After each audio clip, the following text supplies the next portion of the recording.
Hello hi नमस्कार, जय श्री कृष्ण, राधे राधे। क्या चाल चाल सबके सबके बढ़िया। चलो शुरू करते हैं। आज का हमने टॉपिक लिया है इंडिया मालदीव रिलेशन। क्यों लिया है? सबसे पहला सिंपल रीजन सिलेबस में है कि आपके PSIR पॉलिटी और इंटरनेशनल रिलेशन, अंतर्राष्ट्रीय संबंध, इसमें आपके पॉलिटी में आता है, पेपर 3 में आता है। तो ये न्यूज में क्यों है, सबसे पहले देखेंगे कि इंडिया मालदीव संबंध ने लिया है तो न्यूज में क्यों है। न्यूज में इसलिए है क्योंकि हाल ही में जब भारत के पर्यटक मालदीव में गए और वहां पर तेजी से गिरावट हुई, क्योंकि मालदीव में सर्वाधिक पर्यटक भारत के ही आते हैं। आंकड़ा है कि 2023 में लगभग 18 लाख भारतीय पर्यटक वहां गए थे मालदीव में, और लगभग मालदीव के टोटल पर्यटकों का लगभग 11.2% भारत के पर्यटक ही हैं।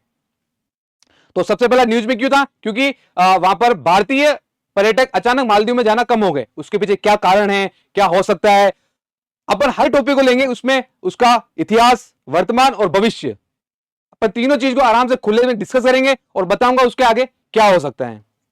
तो पहला कारण था कि मालदीव में भारत के पर्यटक कम हो गए। दूसरा कारण था कि चाइना का बढ़ता इंटरफेरेंस, जो इंडियन ओशन रीजन है हिंद महासागर में, वहां पर चाइना का इंटरफेरेंस ज्यादा हो रहा है, क्योंकि वो अपना वर्चस्व हिंद महासागर पर करके वो भारत को घेरना चाहता है। तो दो कारण मिले कि यह इंडिया मालदीव रिलेशन मैंने क्यों लिया है। शुरू करते हैं अपन। ये अंतरराष्ट्रीय संबंध जो आपसे RS के पाठ्यक्रम से संबंधित है। आगे चलते हैं कि इंडिया मालदीव संबंध। इंडिया मालदीव संबंध अभी हाल ही के नहीं है, ये 1965 से ही इंडिया और मालदीव के संबंध बनना शुरू हो गए थे।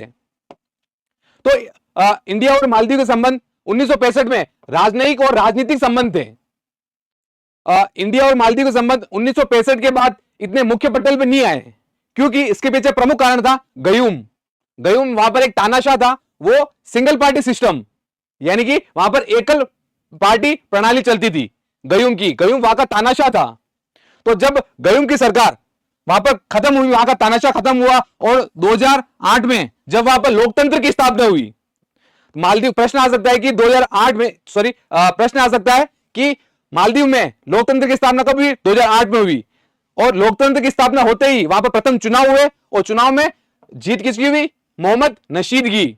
2008 में मोहम्मद नशीद की, और मोहम्मद नशीद को कहा जाता है कि ये इंडिया के फेवर में था। इंडिया के फेवर में मतलब जब भी इसकी मालदीव की पॉलिसी, नीति, योजनाएं, प्रोग्राम, प्रोजेक्ट जब भी आते थे, तब वो इंडिया के फेवर में ज्यादा रहते थे बजाय चाइना के। 2008 से 13 तक मोहम्मद नशीद की सरकार चली। फिर 2013 में वापस इलेक्शन हुआ, और वहां का प्रेसिडेंट कौन चुना गया? अब्दुल्ला यमीन। और इसको कहते हैं कि ये एंटी इंडिया था। एंटी इंडिया यानी कि मालदीव में जितनी भी नीतियां बनेगी, जितने प्रोग्राम, प्रोजेक्ट होंगे, वो सारे चाइना या फिर इंडिया के बजाय कोई और मित्र राष्ट्रों को ध्यान में रखते हुए मालदीव बनाता था। तो इसीलिए हम अब्दुल्ला यमीन की सरकार जो 2013 से लगाकर 18 तक थी, उसको अपन एंटी इंडिया कहते हैं। इसका एक उदाहरण है कि जब ग्रेटर माले प्रोजेक्ट इंडिया को मिलना था, ग्रेटर माले, जो माले पोर्ट बनाना था वहां पर मालदीव में, तब इंडिया की कंपनी GMR को यह कॉन्ट्रैक्ट मिला था। कब मिला था? मोहम्मद नशीद की सरकार में, क्योंकि मोहम्मद नशीद एक इंडिया के फेवर में अपनी पॉलिसी को बनाते थे। तो मोहम्मद नशीद की सरकार में 2008 से 13 के मध्य में इंडिया को माले पोर्ट बनाने के लिए GMR कंपनी, जो कि भारत की है, उसको कॉन्ट्रैक्ट मिला था। लेकिन जब 2013 में फिर से मालदीव के अंदर इलेक्शन हुए, तब अब्दुल्ला यमीन की सरकार ने इस कॉन्ट्रैक्ट को कैंसिल करवा दिया। जो GMR इंडिया की कंपनी थी, जिसको ये प्रोजेक्ट मिला था वहां पोर्ट बनाने के लिए, तब 2013 में अब्दुल्ला यमीन की सरकार आने पर इन्होंने यह पोर्ट का कॉन्ट्रैक्ट GMR की कंपनी को बजाय किसी और कंपनी को दे दिया। मुझे नाम लेने की आवश्यकता नहीं, क्योंकि आप सब जानते हैं कि वो कंपनी कौन है, C4। तो आगे बात करते हैं। 2013 से अब्दुल्ला यमीन की 2013 से 18 तक अब्दुल्ला यमीन की सरकार चली। वहां से 2018 में वापिस चुनाव हुए और इब्राहिम सोलिह की सरकार बनी, और जो इब्राहिम सोलिह को इंडिया के फेवर में माना जाता है कि ये इंडिया के फेवर में अपनी नीतियां बनाता है। फिर 2018 से 2023 में वापस चुनाव हुए, 5 साल के प्रेसिडेंट बनने के बाद वहां पर फिर आया मोहम्मद मुइजू, जो अभी हाल ही में राष्ट्रपति मालदीव के चुने गए हैं। कौन चुने गए? मुइजू। इनके जीतने का सबसे प्रमुख कारण यही था, इंडिया आउट कैंपेन। मैं आपको दिखाता हूं,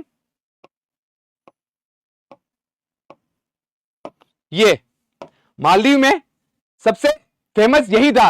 इंडिया मालदीव में जो मोहम्मद मुइजू की सरकार के आने के पीछे सबसे बड़ा कारण था इंडिया आउट, क्योंकि बहुत सारी चीजें थी जिसमें इंडिया डोमिनेंस, इंडिया की सिक्योरिटी वहां पर जाती थी। वहां के लोग उससे परेशान हुए और उन्होंने कहा कि इंडिया आउट, अगर इंडिया बाहर जाएगा तब हम आपको वोट देंगे। तब मुझे याद आता है कि उन्होंने प्रेस कॉन्फ्रेंस की थी मोहम्मद मुइजू ने, और उन्होंने कहा था भारतीय सेना को कि 15 मार्च 2024 तक आपको मालदीव का देश छोड़ के भारत वापस जाना पड़ेगा। तो मोहम्मद मुइजू की सरकार किस कारण आई? क्योंकि उन्होंने India campaign, India out campaign किया था। इसकी वजह से मोहम्मद मुइजू की सरकार मालदीव में आई। वापस आते हैं अपने टॉपिक पे। तो जब 2023 में मोहम्मद मुइजू की सरकार आई तो वो एंटी इंडिया थी। मोहम्मद मुइजू की सरकार कैसी थी? एंटी इंडिया, यानी कि इंडिया के फेवर में वो कम डिसीजन लेती थी। हाल ही में आज की न्यूज है, 14 जून की न्यूज है, मैं सुबह न्यूज़पेपर पढ़ रहा था। हालांकि वैसे न्यूज़पेपर और अखबार में अंतर होता है कि आरएस और आईएएस, जो बच्चा आईएएस और आरएस बनना चाहता है वो हमेशा न्यूज़पेपर पढ़ता है। क्यों? न्यूज़पेपर कौन से होते हैं? इंडियन एक्सप्रेस, द हिंदू, जागरण और बिजनेस लाइन, तो बिजनेस टुडे। तो जो ये अखबार पढ़ते हैं इसमें समझ, ओपिनियन मिलता है, इसमें हम एलोबरेट कर सकते हैं, चीजों को समझ सकते हैं। और जो अखबार होते हैं वो हिंदी के न्यूज़पेपर होते ही हैं।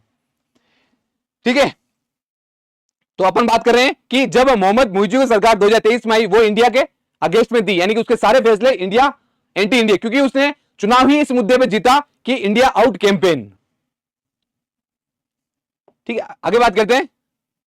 ये 2008 में, मैंने कहा था 2008 में कब आई थी डेमोक्रेसी? 2008 में। किसकी सरकार में? मोहम्मद नशीद की सरकार ने। तानाशाह को मार के, गयूम को मार के मोहम्मद नशीद ने डेमोक्रेसी की स्थापना की और सर्वप्रथम वहां पर फर्स्ट इलेक्शन भी हुए थे। ठीक है, नेक्स्ट चलते हैं। ये अभी हाल ही में मोहम्मद मुइजू अभी माननीय प्रधानमंत्री अपना तीसरा टर्म पूरा किया, तब शपथ समारोह में भी आए थे। आगे चलते हैं, अब देखते हैं कि